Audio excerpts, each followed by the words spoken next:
Gary, first question, second row in the center. Jayson, Gary Washburn, Boston Globe. Before the game, you met Larry Bird for the first time. Can you take us through that conversation? And what did you know about him besides being a Celtic legend before you met him? And what was just that feeling like pregame? Yeah. So he was in the locker room before the game. Adam Silver, and Dr. J, they were talking to us. And, once they got done, I thought I was going to be able to shake his hand. I turned around and he was gone. And I remember I was saying, man, I never met Larry Bird. I'd never been in the same room as him. As crazy as that sounds, it's never worked out. So Taylor, our PR girl, saw him before I was sitting on the sideline, and she grabbed me. She was like, he's over there. And I got a chance to go meet him and tell him how, much of an honor it was to meet him. And, he told me he was looking forward to meeting me. So that was crazy to hear him say that. He's a lot taller than I thought he was.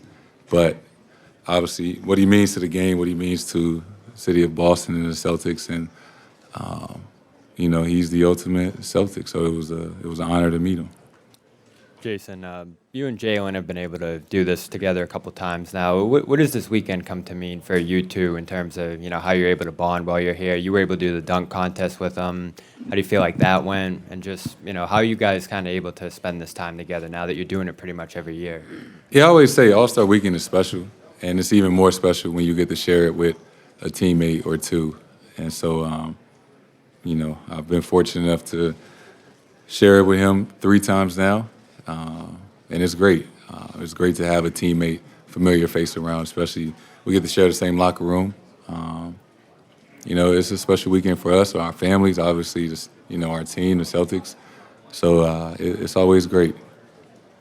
Dave, on your right, standing. Jayson, as the reigning All-Star Game MVP, I guess you're more qualified than others to answer this question. There was a case to be made for Tyrese, case to be made for Dame, case to be made for Jaylen. And it's just kind of how do you view the MVP of the East this year? Much deserved. Like you said, we scored 200 points. We had 3 guys score over 36 points. So it could have went either way. But, Dame put on the show, and I was happy for him. So, it was cool I could take a back seat this year and kind of chill and get to enjoy the show a little bit. Last row in the back. Hey, Jayson. Miley Biandello here. Your dad's had the opportunity this year to coach the Illawarra Hawks in Australia. Has he given you any insight to the level that Australian basketball has down there, and do you have any vision in visiting anytime soon? Yeah, I got to talk to him right before the game started. The time difference is a little crazy. He actually is up. He's a finalist for Coach of the Year. Started off as an assistant coach, and the head coach got let go, and halfway through the season, they were in like the 10th or 11th seed, and now he kind of turned it around. They're in the 4th seed going into the playoffs. So extremely, obviously, happy for him. Happy for what he's been able to do over there and kind of turn that organization around. But he loves it. He loves it over there. He loves being in Australia. He says the games are extremely competitive. The atmosphere is crazy. So, hopefully they can continue and go all the way. But it's been great to, see him, turn that thing around and have a lot of success over there. Standing on your right, Jared. Jared Weiss from The Athletic. 2 things. 1, did Larry have any advice for you, just handling being the face of the Celtics? And then 2, it's nice that you got to share that moment with Jaylen, but is it more fun to go up against him in the All-Star game or play with him in the All-Star game? Meeting Larry, it was just super quick. I just told him it was an honor to meet him, and he had told me he was looking forward to finally getting to meet me, and we took a picture. So we didn't get to talk in detail. It's much better being on the same team with JB. It's what I'm used to. We've competed against each other in practice for 7 years now, so kind of tired of doing that. So it's good to be on the same team for sure. Front right. Jayson, Samaj Musko from Morehouse College, Maroon Tiger. As I talked to a lot of players over the weekend, one thing that's constantly come up is how important it is to have family and friends here at this event to support you. cheer you on. What has that meant to you over the years, and how important is it to you to be able to have them here, especially with the traveling schedule that you all have? It's extremely important.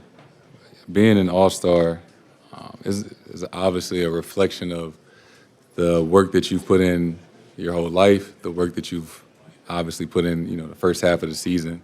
But it should be celebrated with your family, right? Nobody is successful by themselves. Everybody has a support group, people that help raise them, support them through ups and downs. So this weekend, is for obviously yourself, but to bring your friends, families, partners, or whatever it may be to this event, to this weekend, because there's a lot of activities and things like that, and it's just memories to build with the people who essentially help you get to this moment. Last two questions on the second row here and on the other side. Hey, Jason, over here. Adam Gosmelski with Sports Media Watch. We've talked to a lot of veteran All-Star appearance members here about changes in the format, going back to the East-West, shorter introductions. I was just curious, as somebody who's maybe experienced a little bit less of the All-Star history, right? What do you think about the changes this year? Did you think they lended itself to a better experience for you as a player, going back to East-West, shorter introductions? Did it turn into a better game for you? I loved it. The shorter introductions, not being on the stage and all that, I'm definitely a fan of that. East versus West, I thought it was cool. This was my first All-Star game experience in East versus West. So, that's kind of what I grew up watching. So I enjoyed that. I liked it better this year, honestly. It was a regular game. Halftime was a little shorter, and the introductions was a lot shorter. So it felt like a little bit more normal of a game than past years. Last question on the second row on the right. Hey, Jason, Kendall Shell, Players TV. So you keep doing so many good things back home in your community of St. Louis. We just heard another, initiative where you're giving $1 million to homeowners back there. What does it mean to you really just to be a role model? Be a role model not just for the kids back in St. Louis, but really just kids across the country. You see Tatum jerseys across the country right now. So what does that mean to you really to be a role model for players in St. Louis, kids in St. Louis, and kids across the country? I think it's my responsibility. I understand the platform that I have and the position that I'm in, right? I'm in a position to inspire a lot of kids and a lot of people. And I think, as we all were inspired by somebody. And I feel like as you grow up, you should always keep that in mind, that somebody inspired you to get where you are today. And, the larger your platform, I feel like the larger your responsibility is. And growing up from St. Louis, I always had it in my mind that I wanted to impact my community. I wanted to change and make St. Louis a better place than I grew up. I didn't always know how to articulate that, maybe when I was younger, but from a very young age, I knew that I was going to be where I'm at today and that I was going to inspire kids and help change lives back where I'm from.